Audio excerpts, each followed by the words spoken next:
Hello student, good morning. આજે આપણે chapter number 1 એટલે કે સોલિડ સ્ટેટ ઘન અવસ્થાના કેટલાક એક્ઝામ્પલ કે જે આપણી ચોપડીમાં બહુ ઓછા આપ્યા છે, જે એમસીક્યુ અને થિયરિકલ ઘણીવાર 2 માર્ક્સમાં અથવા એમસીક્યુમાં પૂછાય તો 4 માર્ક્સમાં આવે છે, તેના વિશે ચર્ચા કરવાના છે. આપણે જે કન્સેપ્ટ શીખ્યા છે તેના એકોર્ડિંગ ટુ જ છે, પણ આવા એક્ઝામ્પલ આવે તો કઈ રીતે સોલ્વ કરવા તેના વિશે આપણે માહિતી આજે મેળવીશું.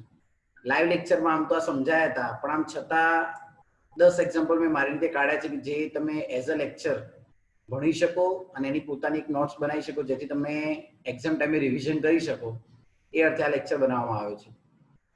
તો સૌ પ્રથમ આપણને આપેલી માહિતીની અંદર વાત કરીએ તો એવું સમજાવેલ છે કે એક સંયોજનના ઓક્સાઇડની ગોઠવણી સીસીપી પ્રકારની છે. આપણા માઇન્ડની અંદર સૌ પ્રથમ હોવું જોઈએ કે જ્યારે તમને સીસીપી આપ્યા હોય, એટલે કે સીસીપી ઘટકની ચર્ચા કરી હોય, ત્યારે આપણને ખ્યાલ આવવો જોઈએ કે અહીં તમને જે પણ પૂછ્યું છે એ સીસીપી હોય ત્યારે પરમાણુની સંખ્યા 4, એચસીપી અને સીસીપી હોય ત્યારે પરમાણુની સંખ્યા કેટલી થતી જોવા મળે છે? તો 4 થતી જોવા મળે છે. એટલે આપણે પહેલા ખબર પડી ગઈ કે ઓક્સાઇડ 4 છે. ત્યાર પછી વિચારો તો ધનાયન એ ચતુષ્ફલકીય છિદ્રનો 1/8 ભાગ રોકે છે. તો યાદ કરો, મેં તમને એવું કીધું હતું કે કોઈ પણ ત્રિપરિમાણીય રચના હોય તેની અંદર અષ્ટફલકીય છિદ્રો અને ચતુષ્ફલકીય છિદ્રો જોવા મળે છે, અને અષ્ટફલકીય અને ચતુષ્ફલકીયના બધા છિદ્રો ભરાયેલા હોય તેવું જરૂરી નથી. તો અહીંયા ચતુષ્ફલકીય છિદ્રનો 1/8 આયન ભાગ રોકે છે. ત્યારે તેનાથી અડધા ધનાયન અષ્ટફલકીય છિદ્રમાં ગોઠવાયેલા છે, તો તેનું સામાન્ય સૂત્ર શું થાય તે આપણે ડિફાઇન કરવાનું છે. તો સૌથી પહેલી વાત એ કરવાની કે એક સંયોજન ની અંદર સીસીપી રચના છે. તો પહેલી વસ્તુ તો આપણા માઇન્ડમાં એ ક્લિયર હોવી જોઈએ કે સીસીપી રચના હોય તો ઓક્સાઇડના પરમાણુની સંખ્યા 4 થાય. એ ચતુષ્ફલકીય છિદ્રનો ભાગ રોકે છે. ચતુષ્ફલકીય છિદ્રને આપણે કીધા હતા ટેટ્રાહોઇડ. હંમેશા અષ્ટફલકીય છિદ્ર કરતા બમણા હોય, અને અષ્ટફલકીય છિદ્રની સંખ્યા હંમેશા પરમાણુ જેટલી જ હોય. તો તમે એવું કહી શકો છો કે અહીં ઓવોઇડ એટલે કે અષ્ટફલકીય છિદ્રોની સંખ્યા 4, ચતુષ્ફલકીય છિદ્રની સંખ્યા 8. પણ અહીંયા એક્ઝામ્પલ પતતો નથી. ચતુષ્ફલકીય છિદ્રનો કેટલો ભાગ રોકે છે? તો તમને એમ કહે છે કે ચતુષ્ફલકીય છિદ્રનો ભાગ 1/8 રોકે છે, એટલે ટોટલ તો એક જ થયા. ત્યારે તેનાથી અડધા, એટલે કોનાથી અડધા? સીસીપી રચનાથી અડધા પરમાણુ કયા રોકે છે? તો આ પરમાણુ પાછા અષ્ટફલકીય બી છે અને ચતુષ્ફલકીય એ છે. તો અહીં વિચારવામાં આવે તેના અડધા એટલે 1/2 કરવા પડે. 4 ને 2 વડે ભાગો તો 2 આવશે. હવે બધાને લખી નાખવાના, એ જેમ બી જેમ ઓ. ચલો, એ પરમાણુની સંખ્યા 1 મળી, બી પરમાણુની સંખ્યા 2 મળી, અને ઓ પરમાણુની સંખ્યા 4 મળી. લખી નાખો તો આનું સૂત્ર શું થશે? A B2O4. A B2O4. અને જો બધાને 2 વડે ગુણીએ તો A2B4O8 પણ તમે લખી શકો છો. તો બંને આન્સર સાચા છે. આ રીતે તમે જવાબ સાથે પહોંચી શકો છો.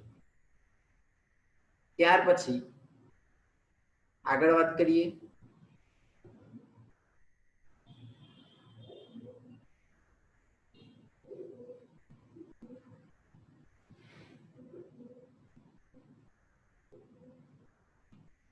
વધારે પડતું આગળ જતું રહ્યું છે. સેકન્ડની અંદર તમને આપેલું આવું છે કે તત્વ એ અને બી ઘન બનાવે છે. એ પરમાણુ ખૂણા પર છે. ખૂણા પર હોય એટલે આપણને ખબર પડે કે ખૂણાની સંખ્યા કેટલી. એ પરમાણુ ક્યાં છે? તો ખૂણા ઉપર. ખૂણાની સંખ્યા કેટલી થાય? 8. પણ તમે જાણો છો કે એક ખૂણો બીજા કેટલાના ભાગમાં આવે? 8. એટલે પરમાણુની સંખ્યા તો એક જ થઈ જાય. બી પરમાણુ ફલક ઉપર છે. ફલક ઉપર હોય એટલે આપણને આઈડિયા હોવો જોઈએ કે પરમાણુની સંખ્યા 6 અને એને 1/2 વડે ભાગવા પડે, કારણ કે ફલક 2 વડે ભગાય, ખૂણા 8 વડે ભગાય. તો અહીંયા આવશે 3. તો જવાબ થઈ જાય AB3 કઈ રીતે તો ફરીથી લખવાનું A જેમ B A બરાબર 1 અને B બરાબર 3 તો થઈ જશે A જેમ B એટલે 1 જેમ 3 તો AB3 ત્યાર પછી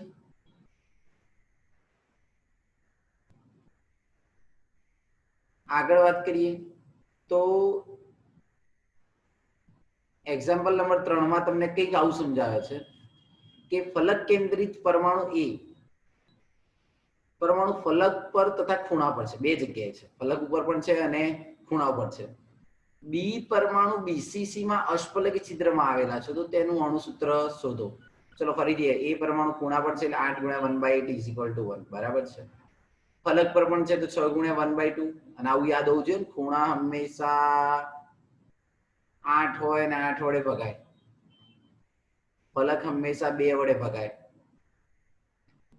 ખૂણા કેટલા વડે ભગાશે 8 વડે ફલક કેટલા વડે ભગાશે તો 2 વડે ધાર કેટલા વડે ભગાશે તો 4 વડે આ માઇન્ડમાં ક્લિયર હોવું જોઈએ ભાઈ ખૂણાની સંખ્યા 8 હોય ફલકની સંખ્યા 6 હોય ધારની સંખ્યા 12 હોય તો આ રીતે તમને ખ્યાલ હોય તો તમે આગળ ગણતરી સરળતાથી કરી શકો તો ખૂણા 8 × 1/8 એટલે 1 ફલક 6 × 1/2 એટલે 3 તો 1 + 3 = 4 બી પરમાણુ અંતકેન્દ્રિત બીસીસી છે બીસીસી હોય એટલે કેન્દ્રમાં હોય કેન્દ્રમાં કોઈ વડે ના ભગાય એટલે પરમાણુ સંખ્યા 1 તો 4 અને 1 તો અણુસૂત્ર શું થાય તો 4 અને 1 ને અણુસૂત્ર વડે તમે કહી શકો તો અણુસૂત્ર થશે A4B કયા અણુસૂત્ર તરીકે વર્તે છે A4B તરીકે વર્તે છે ત્યાર પછી આગળ જઈએ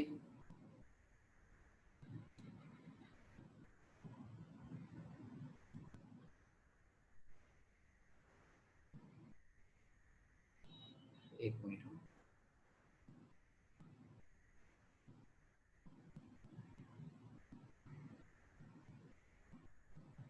જરૂરિયાત કરતા વધારે ભાગે છે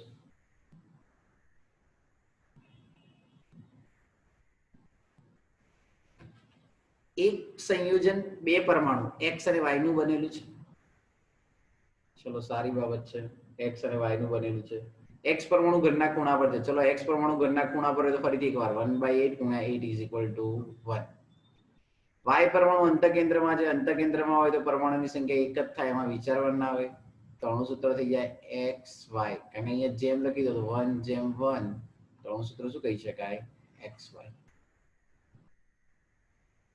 આવું પૂછાય અને નસીબ કહેવાય ત્યાર પછી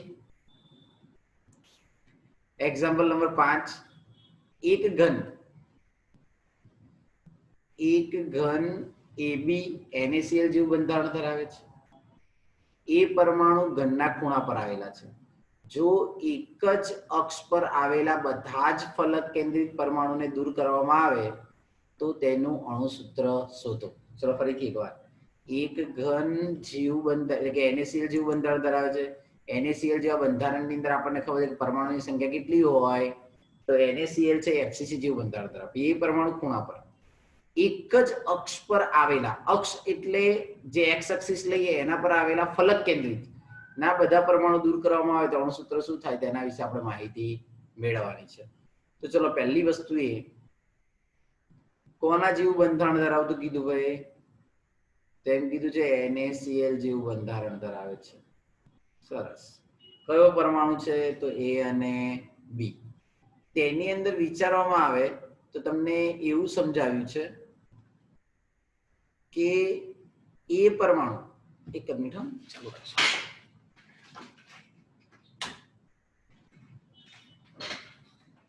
અહીં તમને એવું કીધું છે કે ખૂણા પર છે તો 1/8 × 8 = 1 કારણ કે ખૂણા 8 હોય અને એક ખૂણો બીજા 8 ના સંપર્કમાં આવે FCC એક અણુ કાઢવામાં આવે છે કેમ એક અણુ નીકળ્યો એ સમજવું ખાસ જરૂરી છે તો સૌથી પહેલી વસ્તુ યાદ એવી રાખવાની કે તમને એવું કહી દીધું છે કે એક ઘન છે જે FCC જેવી રચના ધરાવે છે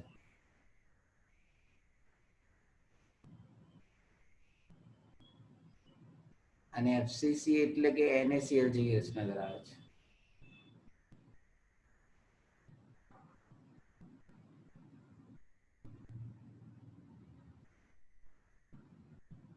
NaCl ની રચના પહેલા પણ તમે જોયેલું છે, આપણે એક નાના એકમ કોષને ઉઠાવે. હવે શું કરવાનું છે, તો એક અક્ષ પરના આ બે પરમાણુ છે એના એક અક્ષ પરના ફલક કેન્દ્રિત પરમાણુ દૂર કરવાના છે. એક અક્ષ પરના શું દૂર કરવાના છે? ફલક કેન્દ્રિત પરમાણુ દૂર કરવાના છે. કે તમે આને એવું કહી શકો છો કે આ એક્સ અક્ષ માની લેવામાં આવે. તો આના પરના બધા પરમાણુ દૂર કરો તો ફલક પરથી એક અહીંયાથી જાય અને એક અહીંયાથી જાય. નંબર ઓફ પરમાણુ 2 જાય. પણ આપણને ખબર છે કે એક અડધો ભાગ રોકતો હોય તો ટોટલ કેટલા થઈ ગયા? તો 6 1/2. એમાંથી એક પરમાણુ દૂર કરો તો 3 - 1 શું થઈ જશે? 2.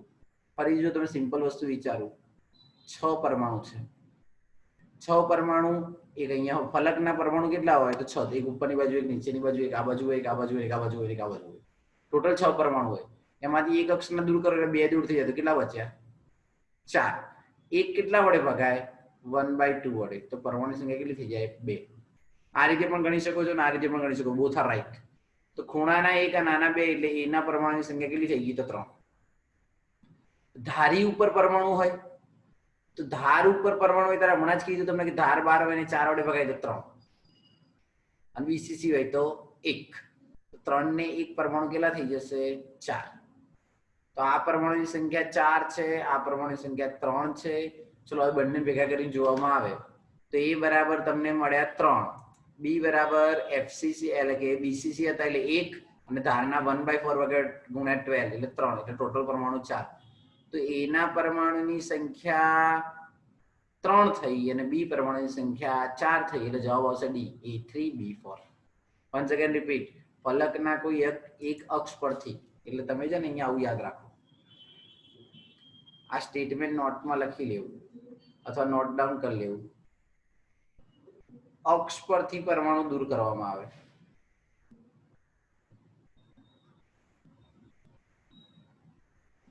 અક્ષ પરથી પરમાણુ દૂર કરવામાં આવે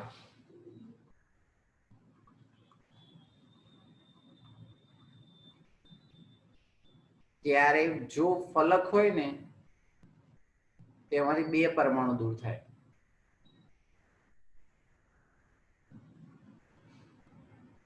ફલક હોય તો તેમાંથી કેટલા પરમાણુ દૂર થાય છે? તો 2 પરમાણુ દૂર થાય છે. આ બાબત નોટ ડાઉન કરવી.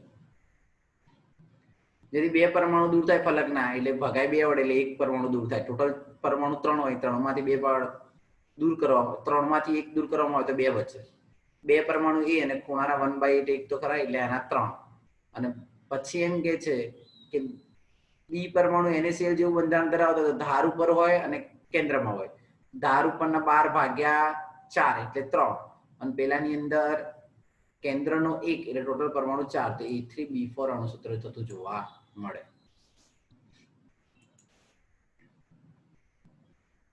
ત્યાર પછી PQR નો એક સ્ફટિક છે. તો PQR નો સ્ફટિક છે. ચલો P પરમાણુ ક્યાં છે? તો ખૂણા ઉપર. તો ચલો જાણીએ છીએ તેમ ખૂણા ઉપર પરમાણુ હોય તો 8 × 1/8 1. Q પરમાણુ ક્યાં છે? તો કેન્દ્રમાં. BCC એટલે 1. R પરમાણુ ક્યાં છે? તો ધારી પર 1/4 × 12 એટલે 3. તો બધાને ભેગા કરી દો. PQR 1 1 and 3. તો અણુસૂત્ર શું થઈ જાય? PQR3. દરેક વખતે બધા પરમાણુને શોધી અને ગુણોત્તર લઈ લેવાનો એટલે તમે સરળતાથી જવાબ સુધી પહોંચી જાઓ. ત્યાર પછી વિચારવામાં આવે ફલક કેન્દ્રિત સ્ફટિકમાં X પરમાણુ ખૂણા ઉપર. ચલો ખૂણા પર હોય તો ફરીથી એકવાર 8 × 1/8 કેટલા આવશે? 1. Y પરમાણુ ફલક પર હોય, ચલો ફલક હોય તો 6 × 1/2 3. તો તેનું પ્રમાણ સૂચક સૂત્ર શોધો. તો ચલો X બરાબર ખૂણા પર હતા એટલે એના પરમાણુ સંખ્યા 8 × 8 1/8 એટલે 1. Y પરમાણુ ફલક પર હતા તો 6 × 1/2 એટલે 3. તો અણુસૂત્ર શું થઈ જાય? X અહીંયા રોંગ છે. X પરમાણુ ખૂણા પર તો X, Y પરમાણુ ફલક પર હોય તો 6 × 1/3 એટલે અહીંયા જવાબ આવશે XY3. જવાબ C આવશે. કયો જવાબ આવશે xy3 એટલે કે સી જવાબ. ત્યાર પછી ગુજકેટમાં પૂછાયેલો ક્વેશ્ચન છે આ. એક સ્ફટિકની અંદર W પરમાણુ ખૂણા પર આવેલા છે. ચલો W પરમાણુ ખૂણા પર આવેલા હોય તો તમે શું કહી શકો? તો W બરાબર 1/8 એટલે 1. O પરમાણુ ધારી પર છે. ચલો ધારની સંખ્યા 12 ગુણ્યા 1/4 કેટલા આવશે 3. અને Na મધ્યસ્થ પરમાણુ છે એટલે એના પ્રમાણે સંખ્યા 1. ચલો બધાને ભેગા કરી દો તો આનું સૂત્ર શું થઈ જાય? તો Na 1 W 1 અને 12/4 એટલે 3. તો NaWO3. હવે ત્યાર પછીનું એક્ઝામ્પલ વિચારીએ તો તમને એવું કીધું છે કે એક સ્ફટિકમાં A અને B તત્વો છે. A તત્વ CCP બંધારણ ધરાવે છે તથા B તત્વ ચતુષ્ફલકીય બંધારણ ધરાવે છે. તો તેનું અણુસૂત્ર શોધો. ચલો એક સ્ફટિકમાં A અને B તત્વો છે. A CCP રચના ધરાવે છે. ચલો CCP રચના ધરાવતા હોય ત્યારે પરમાણુની સંખ્યા 4 થાય. B પરમાણુ ચતુષ્ફલકીય બંધારણ ધરાવે છે. ચલો ટેટ્રાવોઇડ હોય ત્યારે જેટલા પરમાણુ એટલા અષ્ટફલકીય છિદ્ર, તેનાથી બમણા ચતુષ્ફલકીય એટલે 8. તો અહીંયા લખી નાખો A/B. તો 4/8. 4 કોમન એટલે 1/2 માટે અણુસૂત્ર થશે AB2. પછી એક્ઝામ્પલ જોઈએ.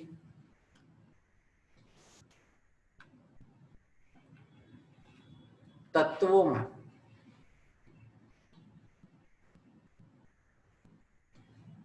X અને Y થી બનતું સંયોજન ઘન સ્ફટિકીકરણ પામે છે.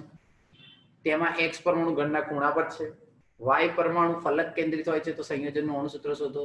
તો ચલો ફરીથી એકવાર X પરમાણુની સંખ્યા તો 8 × 1/8, Y પરમાણુ 6 × 1/2 એટલે 3. તો અણુસૂત્ર શું થઈ જશે? XY3. આ બધા બોર્ડ લેવલે પૂછાતા એવા MCQ હતા. જેમ તમને અક્ષનું યાદ રખાવડાવ્યું ને એવું તમે બીજું એક સૂત્ર આવું યાદ રાખજો.